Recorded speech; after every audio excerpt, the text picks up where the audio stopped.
Pada suatu pagi di Baghdad, ketika matahari terbit dengan sinar keemasan yang memantulkan cahaya pada kubah-kubah masjid, pasar-pasar mulai ramai dengan pedagang yang berteriak menjual rempah, kurma, dan kain sutra.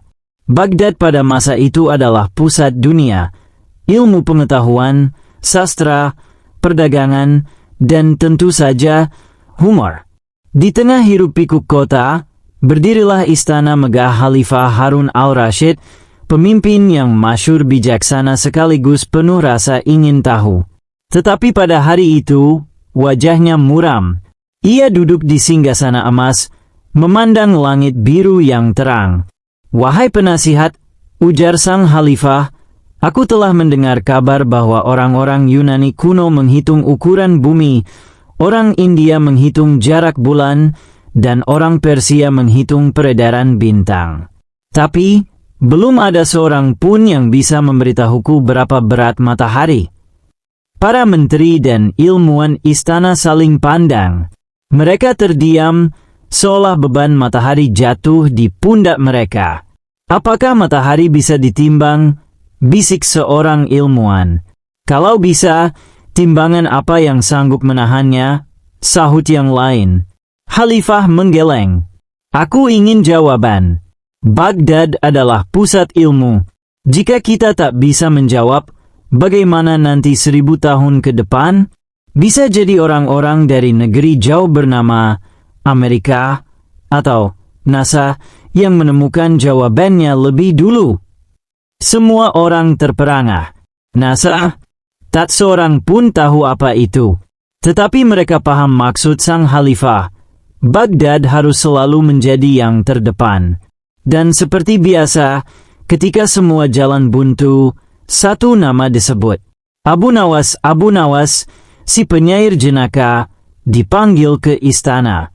Dengan jubah putih sederhana dan sorban miring, ia masuk sambil tersenyum penuh percaya diri. "Wahai Khalifah, aku datang. Apakah kali ini engkau ingin aku menimbang unta tanpa menimbang unta, atau menghitung pasir di padang tanpa memegang sebutir pun?" Harun al-Rashid menghela napas. "Lebih sulit dari itu, wahai Abu Nawas. Aku ingin kau menghitung berapa berat matahari." Seisi istana tertawa terbahak-bahak. Bahkan para pengawal yang biasanya kaku pun tak bisa menahan senyum. "Berat matahari?" Abu Nawas mengulang sambil menggaruk kepalanya. "Tuan, apakah engkau ingin aku gila lebih cepat dari biasanya?" Namun Khalifah tidak bergurau. Dengan mata tajam ia berkata, "Jika engkau bisa, Baghdad akan harum namanya. Jika engkau gagal, nah, kau tahu sendiri akibatnya." Abu Nawas menelan ludah. Ia tahu tantangan itu bukan main-main. Tetapi wajahnya tetap tersenyum. "Baiklah, wahai Amirul Mukminin, beri aku waktu. Aku akan menimbang matahari." Abu Nawas keluar dari istana dan berjalan di pasar Baghdad. Ia memandangi barang-barang, timbangan gandum, timbangan emas, bahkan timbangan unta. Timbangan ini bisa menimbang 1 kilo kurma, yang itu bisa menimbang seekor kambing. Tapi untuk matahari, mungkin aku butuh timbangan sebesar dunia. Seorang pedagang kurma tertawa mendengar ocehan Abu Nawas. "Hei Abu, kalau kau berhasil menimbang matahari, aku akan memberimu 1 keranjang kurma gratis." "Kalau aku gagal?" tanya Abu Nawas. "Ya, kau tetap bayar," jawab pedagang itu sambil cekikikan. Abu Nawas melanjutkan langkah. Ia lalu bertemu dengan seorang ilmuwan istana yang sedang mencatat bayangan matahari dengan tongkat. "Apa yang kau lakukan?" tanya Abu Nawas. "Aku sedang menghitung panjang bayangan untuk mengetahui waktu sholat," jawab ilmuwan itu. Abu Nawas tertegun. "Bayangan, mungkin itu kuncinya." Abu Nawas pulang dan mulai bereksperimen. Ia menancapkan tongkat di tanah. Lalu ia mengukur panjang bayangan pada pagi, siang, dan sore. Kalau sinar matahari bisa membuat bayangan sepanjang ini, mungkin aku bisa menghitung beratnya dengan bayangan, katanya sambil menulis catatan. Ia pun menimbang benda kecil dengan cara unik. Ia menggantung kendi berisi air di bawah sinar matahari, lalu menghitung berapa lama air itu menguap. Jika segenggam sinar bisa menguapkan satu kendi air dalam sehari, maka berapa banyak air yang bisa diuapkan seluruh matahari dalam setahun? Tetangganya yang melihat hanya bisa geleng-geleng. Dasar Abu Nawas, semua hal bisa jadi bahan gila-gilaan.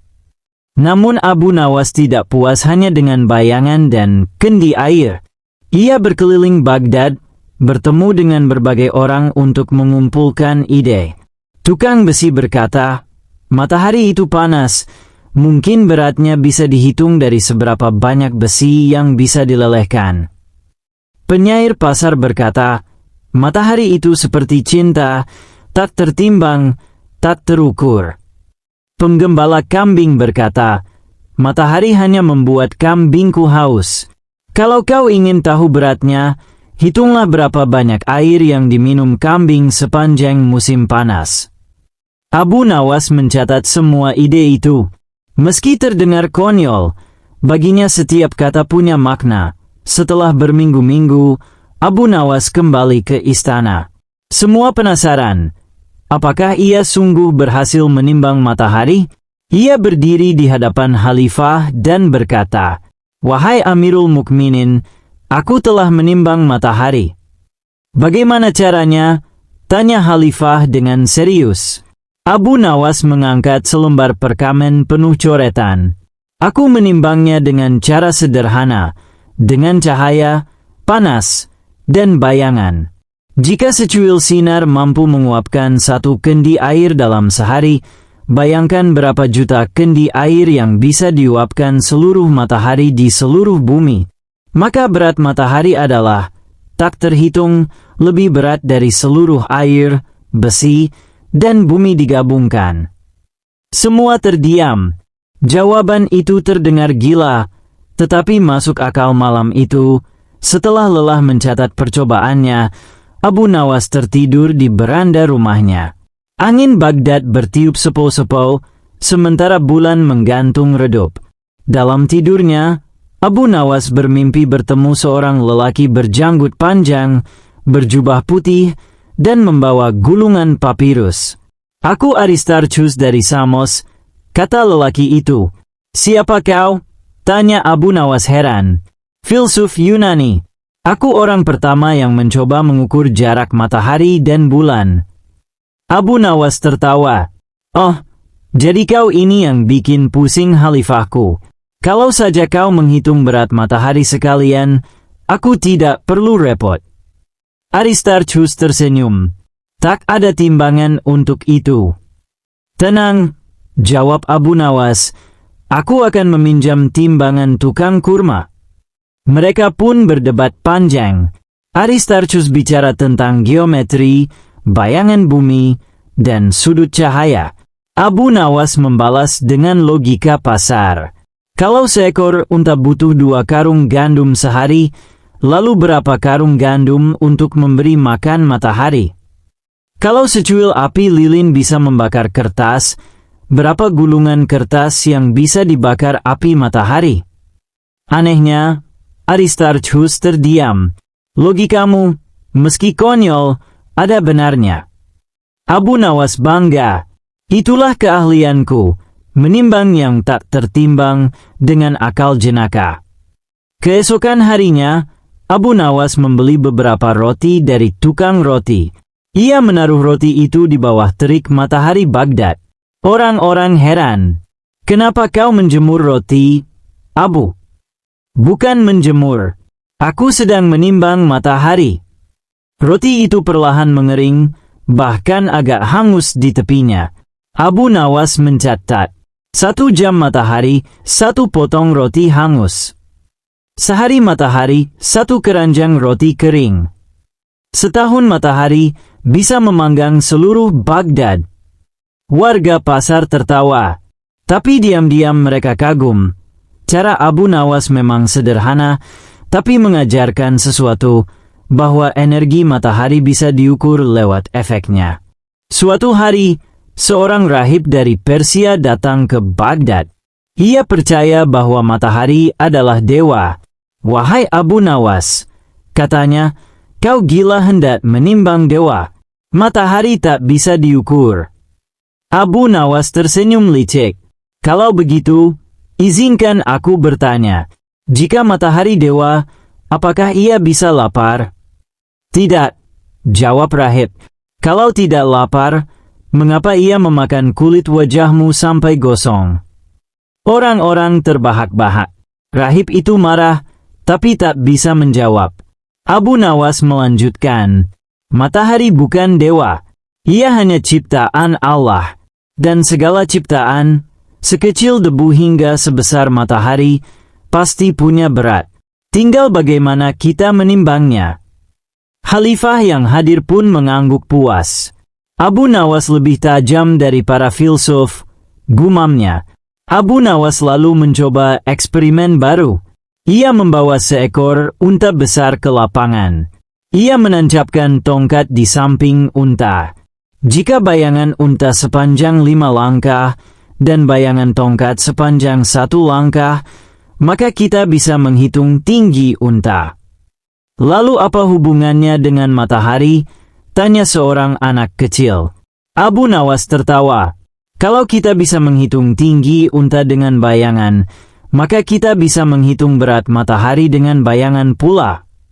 Anak-anak di Baghdad jadi bersemangat. Mereka ikut membuat eksperimen kecil dengan tongkat dan bayangan. Bahkan para guru madrasah ikut mencatat. Baghdad mendadak penuh dengan peneliti bayangan gara-gara Abu Nawas. Suatu hari ia meminjam sebuah cermin besar dari seorang saudagar. Ia memantulkan sinar matahari ke sebuah kendi berisi air. Dalam waktu singkat, air itu mendidih. "Lihat," kata Abu Nawas kepada orang banyak, "sinar matahari bisa membuat air mendidih. Artinya, matahari memiliki tenaga yang bisa ditimbang dengan hasilnya." Seorang ilmuwan istana berkomentar, "Itu sama seperti konsep energi surya." "Tepat," jawab Abu Nawas. "Kalau begitu, tulis saja dalam kitabmu konsep Abu Nawas tentang energi surya." Setelah berbulan-bulan melakukan percobaan, Abu Nawas menulis sebuah kitab kecil berjudul Mizan As-Syams, Timbangan Matahari. Isinya penuh dengan coretan aneh. Gambar unta dengan bayangan panjang, roti yang gosong di bawah sinar matahari, cermin yang memantulkan cahaya ke kendi air, catatan tentang berapa lama kurma mengering di terik Baghdad. Meski tampak konyol, kitab itu menyimpulkan, berat matahari adalah gabungan dari semua efeknya, panas, cahaya, dan bayangan. Ia lebih berat dari seluruh bumi, lebih panas dari seluruh api, lebih terang dari seluruh lampu. Maka jangan pernah mencoba menimbangnya dengan timbangan pasar, karena kau hanya akan terlihat bodoh. Khalifah membaca kitab itu dan tertawa terbahak-bahak. "Abu Nawas, kau membuat sains jadi lucu. Tapi justru karena lucu, orang mengingatnya." Pada suatu malam, Abu Nawas menatap bintang sambil berbaring di padang pasir. Ia berkata kepada murid-muridnya, "Suatu hari, 1000 tahun dari sekarang, akan ada orang-orang di negeri jauh yang menamai diri mereka NASA. Mereka akan mengukur matahari dengan angka-angka yang tak bisa kita bayangkan. Tapi meskipun angka mereka tepat, jangan lupa, kita di sini telah menimbang matahari dengan tawa." Murid-muridnya terdiam. Ramalan itu aneh, tapi mereka percaya. Abu Nawas punya mata batin yang tak bisa diremehkan. Kini, setelah berabad-abad, kita tahu NASA menghitung berat matahari, 1,98910 kg. Apakah Abu Nawas tahu angka itu? Tidak. Tapi ia tahu hakikatnya. Matahari terlalu besar untuk ditimbang dengan timbangan biasa. Cara memahaminya adalah dengan melihat efeknya. Humor bisa menjadi jalan menuju kebijaksanaan. Dan begitulah, 1000 tahun sebelum NASA, Abu Nawas sudah menimbang matahari dengan cara yang paling jenaka dan bijaksana.